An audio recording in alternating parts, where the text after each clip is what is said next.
Hey you guys, this is Mrs. MacPhail. We're going to talk a little bit about frames and arrows. Now, not like picture frames or a frame that you look in that has a mirror, and not like arrows, like bow and arrows, but kind of that similar thing. You probably remember these from second grade.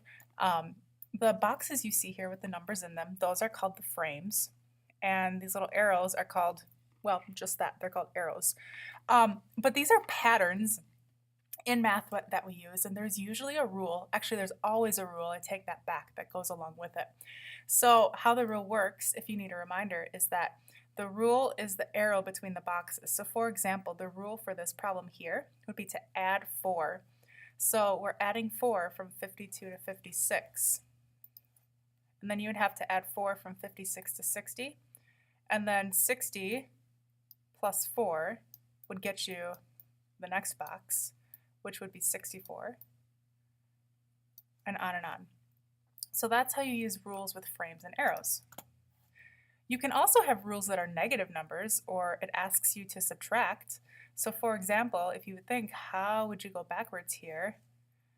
17, the rule is minus 2, so you're going to subtract 2 from 17. So 17 minus 2 would be 15.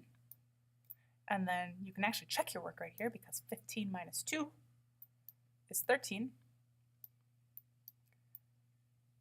13 minus 2 is 11.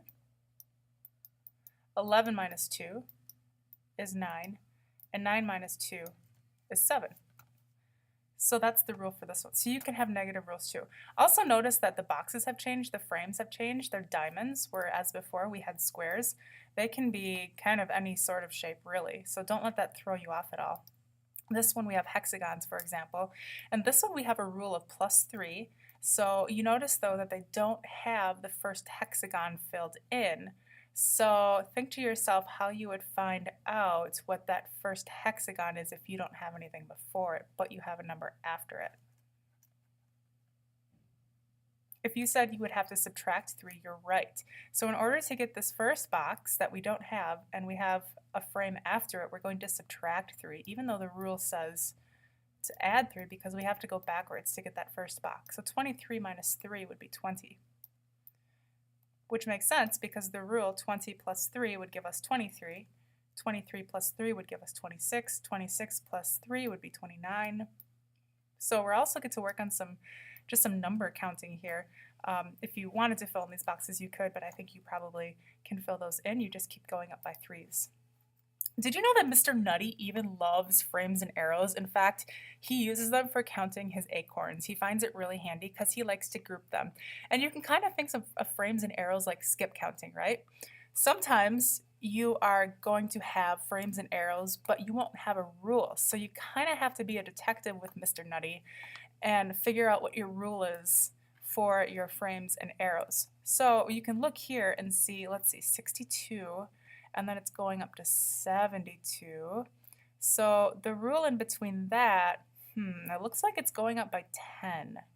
So let's try the next one. 72 plus 10. If 10 is our rule, the next box would be 82. And then if we added on another 10, 82 plus 10 would give us 92. So that must be what our rule is. So our rule here would be +10. These are really fun. I like to do them. I think you guys are good at them. Let's just practice a little bit more. Try to challenge yourself a little bit and see if you can be some frames and arrow puzzle detectives and come up with some cool ones as well. Thanks, guys.